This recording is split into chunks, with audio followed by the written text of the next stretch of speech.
Currently, nagbabasa po ako ng isang book about prayer by Thomas Goodwin. And ang title ng book niya is The Return of Prayers. And gusto ko lang po i-share yung mga notes ko in summary as we understand na medyo mahirap po maintindihan yung mga English ng mga Puritans, and I'd like to take advantage of these notes na pinaintindi sa akin ng Panginoon. Okay, I have some points here. They are all 11 points, but maiksi lang po ito kumpara sa talagang nakalagay sa libro niya. Okay, point number 1, answered prayers in another's behalf is meant to encourage those with weaker faith to pray. At ang ginamit po niyang text na example is sa Mark chapter 2 verse 9. Mark chapter 2 verse 9 says, "When Christ saw their faith, He said, 'Your sins are forgiven.'" So dito po yung narrative ng yung may paralytic na may sakit, at yung friends niya ay lumapit sa Panginoon seeking to heal this paralytic person in his behalf.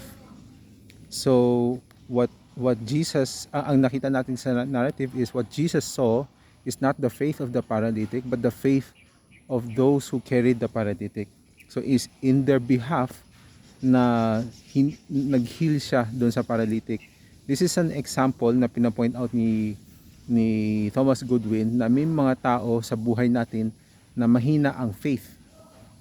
So for their sake, sasagutin ng Panginoon yung prayer ng isang mas mature na believer para yung isang immature believer would be encouraged to pray. Next, number 2, to seek God's answers to our prayers can be too weary at times. We may need to be content and entrust the Lord to answer even after our lifetime, for God is of eternal efficacy. Mahalaga po na maintindihan natin na ang ating Panginoon is of eternal efficacy, meaning na pwede po tayong manalangin at especially if ang ating panalangin is based sa promise ng Panginoon. And if it's based on God's promise, there's really, and if we're convicted on that from His Word, hindi dapat tayong matakot at dapat lalo tayong ma-encourage even if ang kanyang mga answer sa ating panalangin is after our lifetime or yung hindi natin nakikita, no? Thirdly, if God gives us faith, He will infallibly perform it. Yung text na ginamit dito is, "Whatsoever you ask in faith, you shall receive." So kamukha din ito sa kaninang point, sa point number 2, no? So kapag binigay tayo ng faith, which is a response to God's word, He promised to perform it even after our lifetime. Next, point number 4, if God steers us to pray for others, it is a sign God will hear us. So may mga times that we are moved, no, to pray for another, and assuming na mature na po tayo sa Christian faith, meaning convinced na po tayo sa basic doctrines of the Christian faith, in-enact natin yung faith natin doon sa grace ng Panginoon, and naging klaro na sa atin yung mga fundamentals na yon, mas nagiging sure po tayo sa ating inclination whether to pray for this person or not. May times po talaga na pag may ma-encounter tayo, whether he's a friend or an enemy or even a stranger, na it will impress upon us to pray for this person. So ang sinasabi ni Thomas Goodwin, kapag meron tayong ganun impression, sign po yun na papakinggan tayo ng Panginoon. Next, it is a sign that God has revealed His love to you when you pray most for God's people.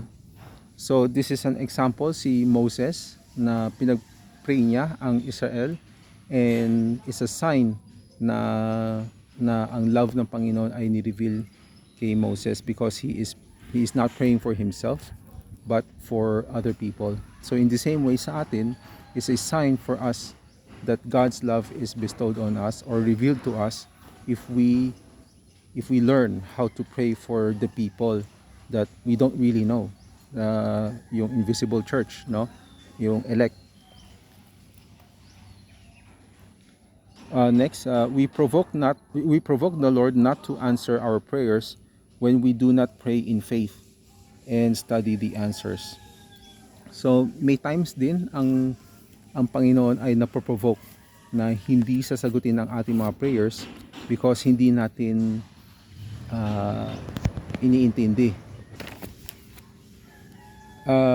May times na kapag hindi natin pinaprioritize or pinag-aaralan yung mga answer ng Panginoon sa ating panalangin, it provokes Him not to answer.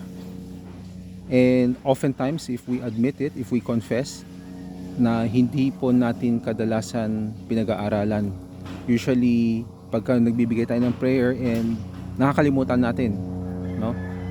That's a common habit sa atin na binibigay na lang natin and then ang Panginoon na lang bahala. Pero ang gusto ng Panginoon is iniintindi natin, pinag-aaralan natin, inaabangan natin, and we wait on the Lord sa kanyang pag-reveal sa scripture. Okay, next, when we pray for our enemies, it will turn to our good. This will testify the sincerity of our hearts to God, for we resemble Christ, loving His enemies, and show that God is our Father. So mahalaga din po na matuto tayo mag-pray for our enemies kasi it shows na yung love ni Christ for His enemies is manifesting sa ating buhay, sa ating puso. And yung kagandahan po nito is, ang promise nito is kapag nagpe-pray tayo for our enemies, nabibigyan po tayo ng peace. We think na we are losing, we are giving up, we are surrendering things na belonging sa atin when we pray for our enemies. Parang lost sa atin yun. Pero in fact sa way ng Panginoon is we gain even more, no? Ang example, si Moses, when God spoke to Moses after Moses prayed for the nation Israel, sabi niya, I will make you a great nation. So meron blessing na binigay kay Moses because he prayed for the nation Israel. And another, sa Luke chapter 10 verse 6, sabi dito, if a son of peace is there, your peace will rest upon him. But if not, it will return to you. So, ibig sabihin nito, in our evangelism or in our ministry, whether we're preaching the gospel or we're praying for this person, kapag hindi niya tinanggap, yung peace na dapat na sa kanila ay babalik sa atin. Now, this is something very rare na mapakinggan, ano. Again, Thomas Goodwin makes these statements na very surprising, no? And siguro pwede rin siya ma-misunderstand lalo na sa modern Christians ngayon. Kaya ako sinasabi sa umpisa na maganda meron tayong basic understanding of the doctrines of grace or yung Reformed theology, no? Para mas maunawaan natin at hindi natin to put into out of context.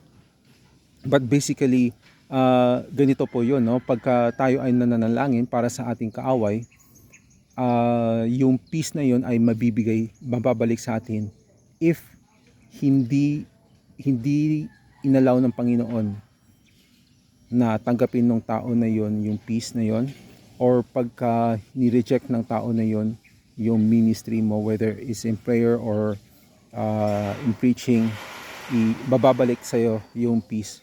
Hindi na niya binigay yung elaboration. Ano yung peace na yun? It's just a general peace. So, in my own assessment, it can be anything. Basta mapagaan ng burden sa situation natin. It can be earthly, it can be spiritual in nature. regardless, it's a general blessing, no, para sa ating buhay if we pray for our enemies. Next, if God intends not mercy unto another, He will cast them out of our prayers and hearts. In Jeremiah chapter 7 verse 16, sabi dun, pray not for these people, no? So may instances that God will impress upon you to not pray for specific people or a community kung intention ng Panginoon na hindi ibigay or extend ang mercy niya doon sa ibang tao. So nakakatakot din 'yun, no? So even yung kung kanina nabanggit ko, no, may times na God would impress upon us to pray for others. Sa kabaliktaran nun, pwede din na kapag hindi niya gusto na ma-extend ang mercy for others, hindi niya i-impress sa'yo to pray for others. In fact, magiging discouraging pa for you. Somehow you will just feel it, no? Na hindi karapat dapat na pag-pray itong tao for whatever reason, no? May instances sa ating buhay na may mga sobrang tigas ng ulo ng tao, but still you're not giving up. You're still wanting to minister to them. You're still praying for them. Pero may iba naman na shows a lot of sign ng positivity, mga ganon, knowledge, theology, pero hindi ka nagkakaroon ng gana na pag-pray. So those things really are given by the Holy Spirit, and hindi talaga natin ma-explain bakit ganon. But ganon, only God knows yung heart, no? But these things do happen. Okay, next. If God does not intend good toward one, He will lock up a man's heart towards such that he shall not be able to reprove him or pray for him. So, kung hindi talaga intention ng Panginoon to minister to this person or group, hindi kanya bibigyan ng enthusiasm or interest to pray or to minister or to reprove this person. Next, we would at times pray for another that is not God's choice. As Abraham prayed for Ishmael, instead he got Isaac. And Samuel, he prayed for Eliab, instead he got David. We often see as man sees and not as how God sees. So oftentimes we interpret yung things na nakaka-benefit sa atin based on what the present culture says or dictates, what the present tradition dictates on us, na kung ano yung good sa atin. So if we think kung ano makakabuti sa atin, kung pera, magandang kalusugan, pabor ng mga tao, yun usually ang mga hinahabol ng mga tao. But the Lord does not work in those things. Hindi siya nakalock doon sa area na yon. Hindi siya nakalock even sa loob ng church buildings. Kaya po niya na kumilos. He is free to work and to provide for our needs, no?